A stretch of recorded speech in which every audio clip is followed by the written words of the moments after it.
بسم اللہ الرحمن الرحیم۔ السلام علیکم دوستو، کیا آپ جانتے ہیں کہ نبی کریم صلی اللہ علیہ وسلم ہنسی مذاق بھی کرتے تھے، لیکن ان کا مذاق جھوٹ پر نہیں بلکہ سچ پر مبنی ہوتا تھا۔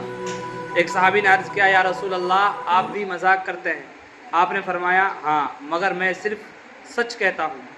نبی کریم صلی اللہ علیہ وسلم کا ہر مزاح نرم، محبت بھرا اور دل جیتنے والا ہوتا۔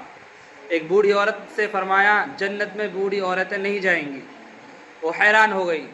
آپ صلی اللہ علیہ وسلم نے مسکرا کر وضاحت کی، اللہ تعالیٰ انہیں جوان کر کے جنت میں داخل کرے گا۔ دیکھیے، نہ دل آزاری نہ جھوٹ بلکہ محبت بھرا سچ۔ آئیے ہم سب بھی سچ سیکھیں۔ ہنسی میں بھی جھوٹ نہیں، سچ بول کر بھی دل جیتا جا سکتا ہے، سچائی کے ساتھ۔ اگر آپ کو یہ ویڈیو پسند آئے تو لائک کریں، شیئر کریں اور سنت نبوی صلی اللہ علیہ وسلم سے جڑنے کے لیے ہمارا ساتھ دیں۔ ہمیں فیس بک پر فالو کریں، ہر سنت ایک روشنی۔ السلام علیکم۔